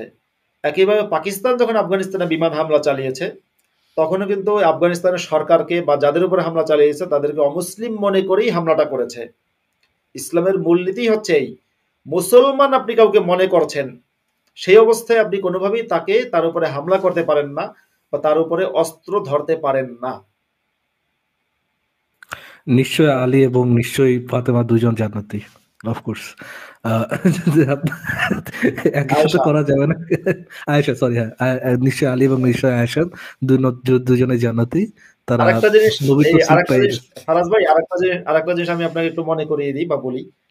এই যে ইসলামের তৃতীয় খলিফা ওসমানকেও হত্যা করা হয়েছে, আপনি জানেন ওসমানকে হত্যা করেছিল জি জি জি মুসলমানরা। এবার ওসমানকে যে মুসলমানরা হত্যা করেছিল, ইতিহাস থেকে জানা যায় তারা কিন্তু ওসমানকে কাফের বলে তারপরে হত্যা করেছে। শুধু তাই না, আয়েশা তখন একটা ফতোয়া দিয়েছিলেন। আয়েশার হুবহু মুখের কথা হচ্ছে এটা, উকতুলু নাসালান ফাকাদ কাফারা। আয়েশার ওই অর্থটার অর্থ হচ্ছে এই বুড়া বদমাসটাকে হত্যা করো, সে কাফের হয়ে গেছে। আয়েশা বলছিলেন যে বুড়া বদমাসটাকে হয়তো হত্যা করো, সে কাফের হয়ে গেছে। কার সম্পর্কে বলছিলেন? ওসমান সম্পর্কে। তার মানে ওসমানকে যে সমস্ত মুসলমানরা হত্যা করেছিল তারা কিন্তু ওসমানকে কাফের বলেছিল। এটা ইতিহাসে একেবারে স্পষ্টই লেখা আছে। জি, আবু বকর ছাড়া তো বাকি তিনজন খলিফাই অ্যাসাসিনেট হয়েছিল না, তাদেরকে আর কি গুপ্ত হত্যা করে মারা হয়েছিল আর কি। হ্যাঁ হ্যাঁ, ঠিক আছে, ঠিক আছে মাসুদ ভাই, এটাই জানার যে ইসলামের যে কন্ট্রাডিকশন, যে একই সাথে মুসলমান হয়ে মুসলমানদের বিরুদ্ধে যুদ্ধ করা যাবে না, আবার একই সাথে দুজন জান্নাতি, এটা জানা সত্ত্বেও দুজন মানে যুদ্ধ করে ফাটা খালাইছে, এবং একজন জান্নাতি আর একজন জান্নাতি, মানে মোহাম্মদ বলে গেছে সে হচ্ছে দিয়ে কনফার্ম জান্নাতি, কিন্তু মোহাম্মদের কোচি বউ যিনি ছিলেন তিনি বলেছেন যে সে এই বুড়া বেটা পাগল হয়ে গেছে, কাফের হয়ে গেছে, তাকে হত্যা করতে হবে। জোস জোস, হুম। খুব খুব খুব কনসিস্টেন্ট একটা ধর্ম পাওয়া যাচ্ছে। আসাদ ভাই, ওই যে এই সাতপন্থীদেরকে যে বলতেছিল, ইহুদিদের এজেন্ট বলতেছিল আর কি, বুঝছেন? তো ওই ভিডিওটাই আমি শেয়ার করছি, এটা জি কি জি, চালাবো? যদি একটু প্লে করেন ফারাজ ভাই, এবং আমি একটু একটা কমেন্ট পড়ে নেই। অনেকে বলছেন যে ইউটিউবে জয়েন লিংক পাচ্ছেন না। আসলে আমি বলছিলাম যে আমাদের টেকনিক্যাল প্রবলেম হচ্ছে। ফারাজ ভাই বোধহয় অনেক সংগ্রাম করে ঢুকেছেন, জয়েন লিংক দিলেও ঢুকতে পারবেন না, একটু ঝামেলা আজকে আছে। আর ফারাজ ভাইয়ের ব্যাপারে আমি একটু বলতে চাই যে ফারাজ ভাই যে এত চমৎকার প্রশ্ন করেন, আমি যদি এত ভালো প্রশ্ন করতে পারতাম, মানে আমি কিন্তু খুবই অ্যাপ্রিশিয়েট করি পাম দিয়ে আপনার না, ফারাজ ভাই। ভাই, পাম দিয়ে না। না না, আপনি আমাকে সিরিয়াসলি। অতটুক বলেন যে আমি কিভাবে আপনার মতো হব, হ্যাঁ, অতটুক বলেন। আমি না, সিরিয়াসলি আমি আমি কিন্তু খুব, মানে এই যে আমি নিশ্চয়ই মোহাম্মদ বেঁচে থাকলে তিনিও এই কথা বলতে যে এই বদনাস্তিক খারাপ, কিন্তু এত খারাপ হওয়া যাবে না, মানে ফারাজ অর্ণবের মতো এত বদনাস্তিক হওয়া যাবে না, এত মানে একদম চাচা ছেলা প্রশ্ন এগুলো করা যাবে না। তো আমি খুবই অ্যাপ্রিশিয়েট করি ফারাজ ভাই আপনার প্রশ্ন, মানে চমৎকার। জি, আমাদের যদি একটু দেখাইতেন এই মারামারিটা। জি হ্যাঁ ভাই, এটা একটু দেখান যে সরাসরি থেকে ইসরায়েল থেকে যে বাংলাদেশের সাতপন্থীদেরকে কন্ট্রোল করা হয়, এবং বাঙালি যে সবাই এটার সাথে একমত, অসাধারণ একটা কনফার্মেশন করে দেখেন। দৃষ্টি মনে হচ্ছে ফ্যাসিস্ট আওয়ামী সরকার ও তাদের দোসররা যুগ সাজস করে সাতপন্থীদের মাধ্যমে দেশকে অস্থিতিশীল করার একটি নীল নকশা করেছিল। তাদের এই নীল নকশা বাস্তবায়নে পার্শ্ববর্তী একটি দেশ এবং ইসরায়েলের প্রত্যক্ষ মদদ রয়েছে, কিছু জাতীয় দৈনিকে ফলাও করে প্রকাশিত হয়েছে। ঠিক বলতেই হবে ভাই, অফকোর্স নেতানিয়াহু বসে বসে সাতপন্থী কন্ট্রোল করছেন, যে কোথায় আছে তার প্রিয় সাতপন্থী। এখানে ইসরায়েল আছে আবার, বাবা, মানে ইসরায়েল তবলিগও চালায়, মানে কি একটা অবস্থা। এখানে এখানে শুধু ইসরায়েল না, ইসরায়েল, ভারত এবং আওয়ামী লীগ তিনজন মিলে সাতপন্থীদের চালাচ্ছে। আচ্ছা এখানে সাদ, একটা কথা- এইটা নিয়ে প্রশ্ন ফারাজ ভাই, আপনি কি এই প্রশ্নটা আপনার আসে যে, মানে অবশ্যই আপনার, যে সাদ সাহেব কি বলেছিলেন, কেন তার উপর এত রাগ? মাসুদ ভাই যদি এটা একটু বলতেন, উনি কি আসলে বলছেন? উনি কি কাফের, নাস্তিক আমাদের মতো কি? আচ্ছা, একটু খালি পকেটে খোঁচা দিছে ভাই। আচ্ছা হ্যাঁ মাসুদ ভাই প্লিজ। মাওলানা সাদ, আসলে প্রথমত সাদের পরিচয়টা আমাদের জানা দরকার। যে বাংলাদেশের হুজুররা, মামুনুল হক, আহমদুল্লাহ সহ সব হুজুররাই সাদের পেছনে লেগেছে, হেফাজতের সব হুজুররা, এবং সাদপন্থীদেরকে বা সাদের অনুসারীদেরকে, সাদের অনুসরণ করার কারণে তাদেরকে ইহুদিদের দালাল বলছে। ইনফ্যাক্ট সোজা কথা হচ্ছে মাওলানা সাদ ও ইহুদিদের দালাল। মাওলানা সাদকে সেটা প্রথমে তো আমরা জানি। মাওলানা সাদ হচ্ছেন সারা পৃথিবী জুড়ে যে তাবলিগ জামাত আছে, সারা পৃথিবী জুড়ে যে তাবলিগ জামাত আছে, তাবলিগ জামাতের যে কেন্দ্রীয় সেন্ট্রাল কমিটি, আমি আর কি তাবলিগ জামাতের সেন্ট্রাল কমিটি বলতে সেভাবে বলছি না, আমি বোঝার স্বার্থে বলছি, শুরা কমিটি, সেই শুরা কমিটির প্রধান হচ্ছে মাওলানা সাদ। অর্থাৎ সোজা কথায় সারা পৃথিবীর তাবলিগ জামাতের আমির হচ্ছেন মাওলানা সাদ। দ্বিতীয় নম্বর কথা হচ্ছে তাবলিগ জামাতের যিনি প্রতিষ্ঠাতা, এই তাবলিগ জামাতের প্রতিষ্ঠাতার নাম আছে মাওলানা ইলিয়াস। মাওলানা ইলিয়াসের নাতি হচ্ছেন মাওলানা সাদ, অর্থাৎ তিনি একাধারে মাওলানা ইলিয়াসের নাতি এবং তিনি তাবলিগ জামাতের বিশ্ব আমির, মানে সারা পৃথিবীর তাবলিগ জামাতের আমির। এখন এই সাদের বিরুদ্ধে মানে ধরেন যে বিষয়টা হচ্ছে যে বিষয়টা এরকম যে খালেদা জিয়ার বিরুদ্ধে বিদ্রোহ করেছে বিএনপির কথার কথা জয়নুল আবেদিন ফারুক অথবা অথবা দুদু একজন আছে না, কি দুদু যেন, অথবা ধরেন যে হাসিনার বিরুদ্ধে বিদ্রোহ করলো আওয়ামী লীগের ধরেন যে বদরুদ্দিন আহমদ কামরান। তা এই সারা পৃথিবীর যে তাবলিগ জামাত, সেই তাবলিগ জামাতেরই একটা পার্ট হচ্ছে বাংলাদেশ তাবলিগ জামাত।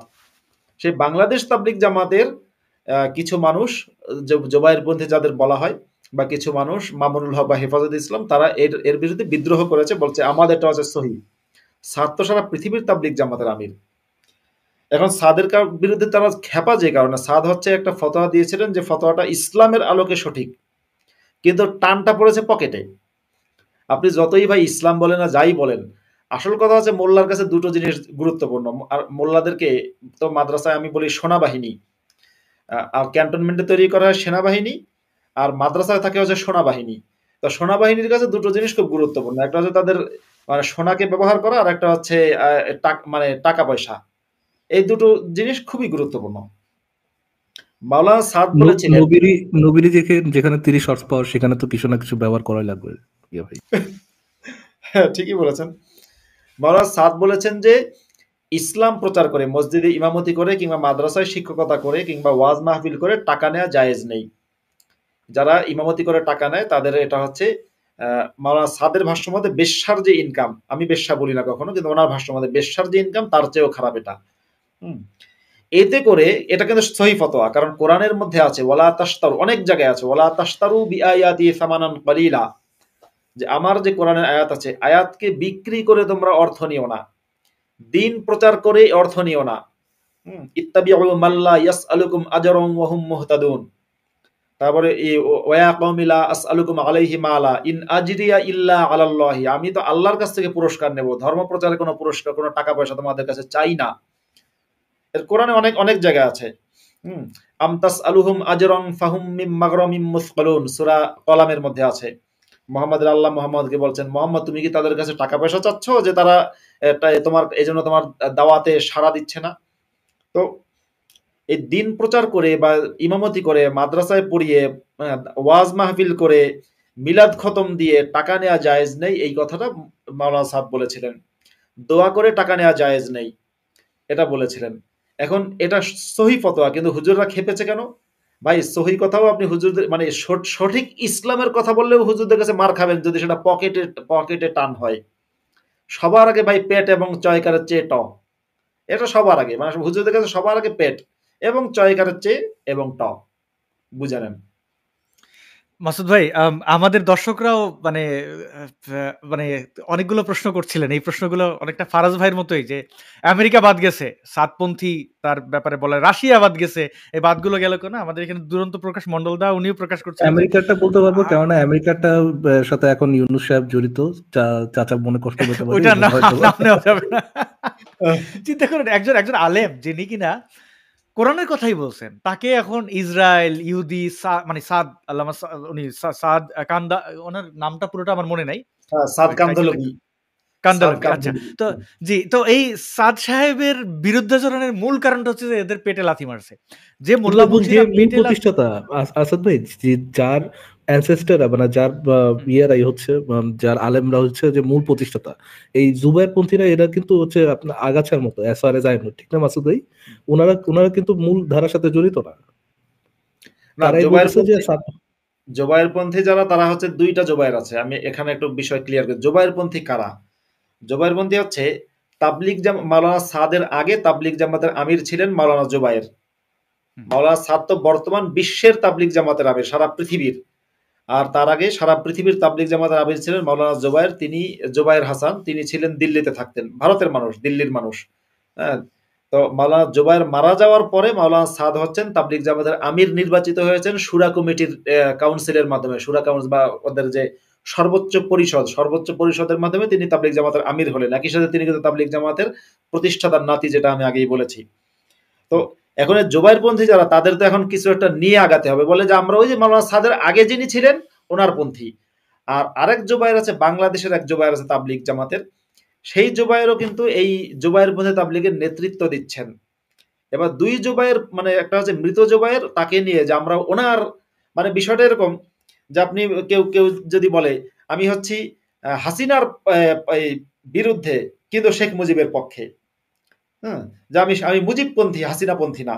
কিংবা কেউ বললো আমি খালেদা পন্থী, আমি জিয়াউর রহমান পন্থী কিন্তু খালেদা পন্থী না। ব্যাপারটা সেরকম হয়ে যায়, কারণ ওই বেটা তো মারা গেছে জুবায়ের। এখন জীবিত যিনি আছেন তিনি সাদ, তার নেতৃত্বেই বিশ্ব তাবলিগ জামাত চলে। কিন্তু ওই মৃত ব্যক্তিটাকে নিয়ে আর কি এরা এক ধরনের তালগোল পাকাচ্ছে, ওই যে পেটে লাথি পড়েছে সেজন্য। কাউকে আনতে হবে তাই আনা। একজন বলছিলেন যে আমি জামাত শিবিরের লোক, আমার পড়াশোনা নাই। হ্যাঁ, একাডেমিক ব্যাকগ্রাউন্ড নিয়ে আমি বলতে চাই আমি পড়াশোনাই করিনি, এখনো করছি। আর একটা হচ্ছে যে আমি জামাত শিবিরের লোক, একটা কেউ কমেন্ট করছিলেন, এটা স্যাটায়ার কিনা বোঝা যাচ্ছে না, বাট ঠিক আছে। মানে এই পন্থা, এই পন্থা বলতে বলতে মানে আমার না মাসুদ ভাই এই প্রশ্নটা করার অন্যতম কারণ, খুব এটা অনেক শুনছি তো যে এই তোরা ইহুদিন আসারা যে কি জিনিস, মানে এত বেশি শুনছি আমি আবেগে ভাবতাম জিনিসটা হইতে পারে নিশ্চয়ই। এখন মনে হচ্ছে যে মানে আসলে কাদের বলে এই কথাগুলা, ভালো লাগে না? তুমি ভারতের দালাল, তুমি এই মোসাদের এজেন্ট, কেজিএফ, যদি রাশিয়া এখন খুব একটা বলে না, যেমনটা একটু আগে আরেকজন কমেন্ট করছিলেন যে বাংলাদেশে এখন সুদের বিরুদ্ধে কোনো ওয়াজ হয় না। একটা মজার কথা বলি শোনেন, বাংলাদেশের যে সমস্ত মসজিদ কমিটির সভাপতি সুদের ব্যবসার সাথে জড়িত আছে, সেই সমস্ত মসজিদের ইমামরা কিন্তু সুদের বিরুদ্ধে ওয়াজ করেন, এটা অনেক আগে থেকে ট্রেন্ড আমরা জানি। তো ঠিক এরকম ভাবে আজকে সারা বাংলাদেশের সভাপতি যিনি, মানে বাংলাদেশের যিনি প্রধান উপদেষ্টা, তিনি সুদের পক্ষে আছেন। তো সুদের বিরুদ্ধে হুজুররা এখন ওয়াজ করবে নাকি? করবে না তো। সেটাই। আচ্ছা আসাদ ভাই, আমি কি দুই তিনটা লাইন বলতে পারি আর কি? আমি গত একটা লাইভ দেখেছিলাম আপনাদের, আপনি ছিলেন, মাসুদ ভাই ছিলেন এবং তসলিমা আপু ছিলেন আপনাদের সাথে। আপনারা বলছিলেন যে তসলিমা আপু বা অন্যরা কেউ কি হয়েছিল কিনা, যে প্রতারিত হয়েছিল কিনা, তারা কি কাদের বিশ্বাস করেছে কাদের বিশ্বাস করেনি। তো এই যে জামাতি যারা বামাতিদের মতো কথা বলতো, বাট পরবর্তীতে বের হলো যে তারা জামাতি। এই যে ইয়েটা বের হলো, মানে এই যে পটটা পরিবর্তন হলো, আমি প্রথম থেকেই তাদেরকে আর কি করি, মানে তাদের উপর ভরসা করি না, বিকজ আমি অনলাইনে এই খেলা বহু বছর ধরে দেখছি। আসল ভাই আপনি অবশ্যই দেখছেন যে কিভাবে মুমিনরা আমাদের সাথে সেকুলারিজমের কি কি খারাপ দিক আছে, তারপর হচ্ছে আপনার লিবারালিজমের কি কি খারাপ দিক আছে, এথিজমের কি কি খারাপ দিক আছে, এটা নিয়ে সে একটা অনেক ডিসকাশন করতে চাই, এমন ভাব নিয়ে আসে। কিন্তু যখনই তার আইডিওলজি নিয়ে যখনই যে কোনো একটা কোশ্চেন আপনি করবেন, সে অফেন্ডেড হয়ে যাবে এবং ওই সম্পর্কে কোনো কোশ্চেন করবে না। সে আমাদের লাইভে এসে জিজ্ঞেস করে আমাদেরকে এরকম সর্ট অফ যে ভাই একটু নিরপেক্ষ হয়ে বলেন তো ভাই, আমাদের নবী মোহাম্মদের জীবনে কি কোনো ভালো কাজ নেই? আপনারা যে সারাদিন তাকে নিয়ে মানে তার সমালোচনা করেন, তার কি জীবনে কোনো ভালো দিক নেই? আমি তো ভাবলাম যে সেই লোক অবশ্যই আমার সাথে একটা অনেস্ট ডিসকাশন করতে এসেছে। আমি তাকে বললাম, হ্যাঁ অফকোর্স আপনার নবী, যে কোনো মানুষই তার জীবনে সবই ভালো কাজ থাকবে বা সবই খারাপ কাজ থাকবে, এটা তো পসিবল না। কিছু কিছু ভালো কাজ অফকোর্স সবার মধ্যেই থাকবে, কিছু এবং খারাপ কাজ সবার মধ্যে থাকবে, দুইটার সংমিশ্রণে মানুষ। সে আমাকে ধন্যবাদ দিল, আমি তাকে পাল্টা একটা কোশ্চেন করলাম, সে আমাকে অন্য প্রশ্ন নিয়ে যেতে যাচ্ছিল, বাট আমি তাকে থামায় একটা প্রশ্ন করলাম, আচ্ছা ভাই এখন আপনি তো বিশ্বাসী, আপনি বলেন তো ভাই আপনার নবীর মধ্যে কি কোনো খারাপ কাজ ছিল, নবীর মধ্যে কোনো খারাপ গুণাবলী ছিল? এক কথায় না। সে আমার কাছ থেকে এক্সপেক্ট করতেছে যেন আমি তাকে অনেস্টির সাথে অ্যান্সার করি, বাট সে একই কার্টেসিটা রাখবে না। তো এই ধরনের জাস্ট একটা ধোয়া নিয়ে আসে আর কি, একটা মুখোশ পরে আসে যে সে একটা নিরপেক্ষ লোক, তার মধ্যে কোনো বায়াসনেস নাই, এরকম চেহারা নিয়ে এসে তাদের চলচাতুরিতে অনেক দিন ধরেই দেখছি আমি। তো এই জন্য ছাত্রদের ওই ইয়েটার মধ্যে আমি তেমন একটা ভরসা করি নাই। আমি প্রথম থেকেই তাদের কথা শুনে আমার সোর্ট অফ এরকমই লাগছিল। আমি কি একটা ছবি শেয়ার করতে পারবো? নিশ্চয়ই। একটা মিম ছবি। আমি জানি না এটা আপনার লাইভের জন্য অ্যাপ্রোপ্রিয়েট হবে কিনা, আপনি দেখে তারপরে শেয়ার করেন। সোর্ট অফ আমার কাছে জামাতি বামাতির যে বেজাতীয় অংশ, এরকম আমার আমার কাছে এরকম লাগে। সো আমি এদেরকে এরকম ভরসা একেবারে প্রথম থেকেই করতে পারি না। তো এই ছিল ইয়া, বাট ঠিক আছে। তো তসলিম আপু ভরসা করেছিলেন, এবং অনেকেই ভরসা করেছিলেন, এবং পরবর্তীতে দেখেন হা- যেটা ইয়ে করছে, হাসিনা করছে, হাসিনার আম, যে খারাপ কাজগুলো করে গেছে এটার জন্য সে আহ, আমাদের থেকে তো অফকোর্স সে কোনো ইয়ে পাবে না, আমাদের থেকে অফকোর্স সে কোনো সমর্থন পাবে না, কারণ আমাদেরকেও সে ইউজ করছে এবং আমাদেরকেও কোনো নিরাপত্তা সে জীবনে দিতে পারে নাই। তো হাসিনার পতন it's a very good thing, but এটার অল্টারনেট কিন্তু ভালো না। এটার অল্টারনেটও ভালো না, হাসিনা যেমন ভালো না, ওইটাও ভালো না, দুইটার একটা ভালো না। ইভেন যেটা নতুন আসতেছে, which is even worse, that's it. দুইটাই খারাপ। যেটা আসছে সেটা আরো বহু ভয়ঙ্কর ভাবে বেশি খারাপ। হ্যাঁ, আচ্ছা, এতটুকু বলো। থ্যাংক ইউ আমাকে জি, সুযোগ দেওয়ার অনেক অনেক ধন্যবাদ ফারাজ ভাই। মাসুদ ভাইয়ের অনেক ঠান্ডা লাগছে, লাগারই কথা, অনেক শীত। আমরা আর দীর্ঘায়িত না করি। মাসুদ ভাই শুরুতেই বলছিলেন যে খুব একটা বেশিক্ষণ উনি থাকতে পারবেন না। আমি দুঃখিত মাসুদ ভাই, অনেক দীর্ঘায়িত করার জন্য 1.5 ঘন্টা।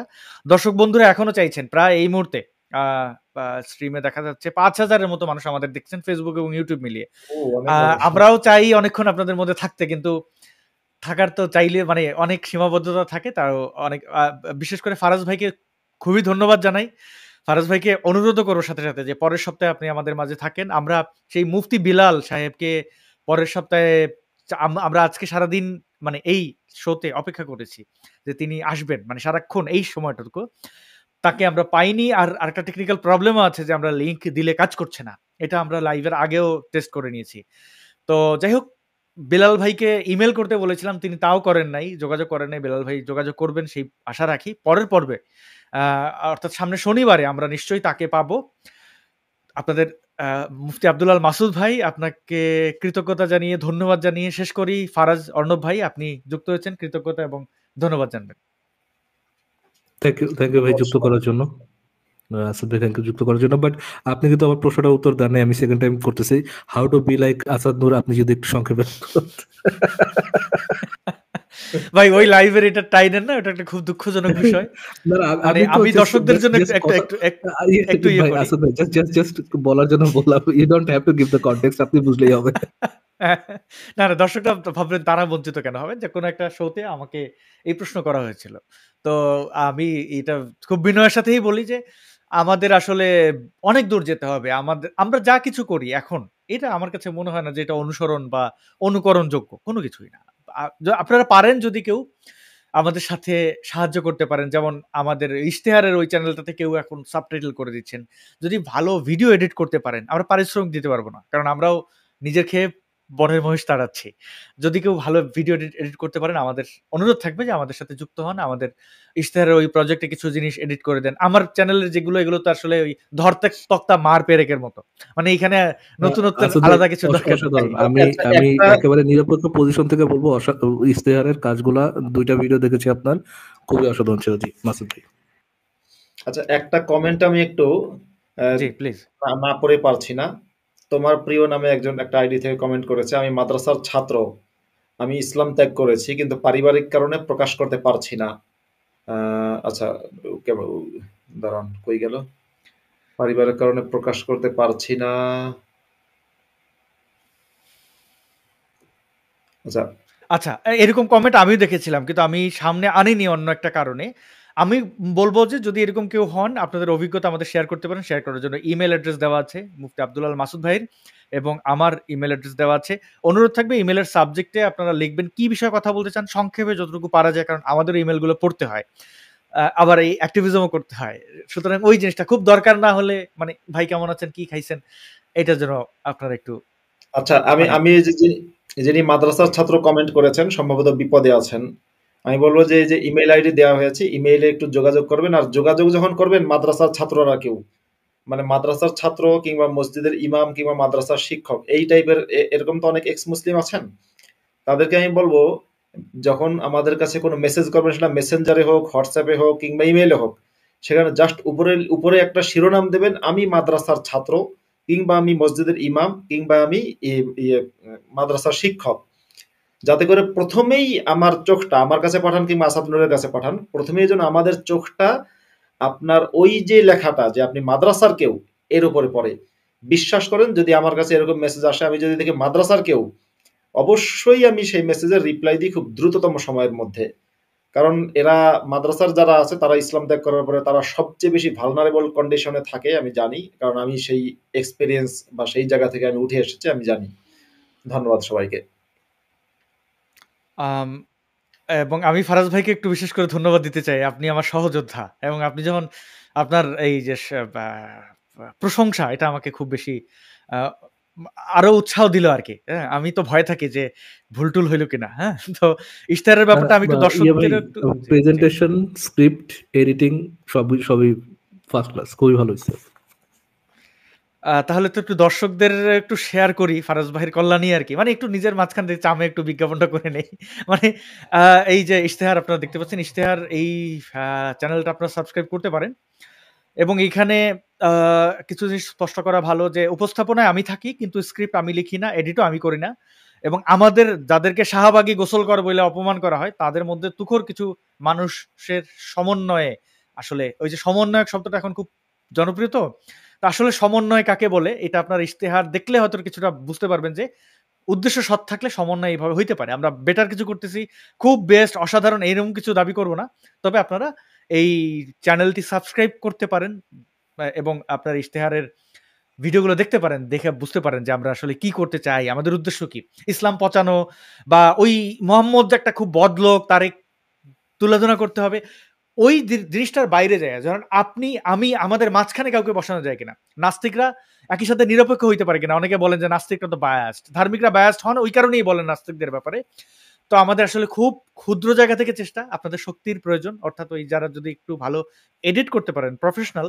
আবার এটা তো বলতে লজ্জা পাই যে প্রফেশনাল, আপনাকে এই প্রফেশনাল ভাবে ডিল করতে পারবেন। আপনার মূল সময় থেকে যদি কোনো কিছু সময় আমাদের মধ্যে কন্ট্রিবিউট করতে পারেন, মানে আমাদের এই সমাজের সেবার কারণেই আর কি, এটা আমরা মনে করি, একটু করবেন, সাথে থাকবেন। এবং ফারাজ ভাইকে ব্যক্তিগতভাবে যে আপনি আমাদেরকে কিছু আইডিয়াস শেয়ার করেন, মাসুদ ভাইয়ের কিছু কাজ ইশতেহারে থাকবে আশা করি, মানে যেই ঐতিহাসিক দলিলগুলো প্রমাণাদির ব্যাপারে। এবং ব্যক্তিগতভাবে মাসুদ ভাই অনেক সাহায্য করছেন আমাদেরকে, এই জন্য ধন্যবাদ মাসুদ ভাই এবং ফারাজ ভাইকে, এবং অগ্রিম সাহায্য চেয়ে রাখলাম আর কি। ধন্যবাদ। ইনশাল্লাহ, ইনশাল্লাহ ভাই, ইনশাল্লাহ। তাহলে লাইভ এখানে শেষ করি এবং দর্শক বন্ধুদের ধন্যবাদ দেই, শুভরাত্রি জানাই বাংলাদেশের দর্শকদেরকে, যারা আমেরিকায় আছেন, কানাডায় আছেন, তাদেরকে শুভ সকাল এবং দিন সুন্দর হোক।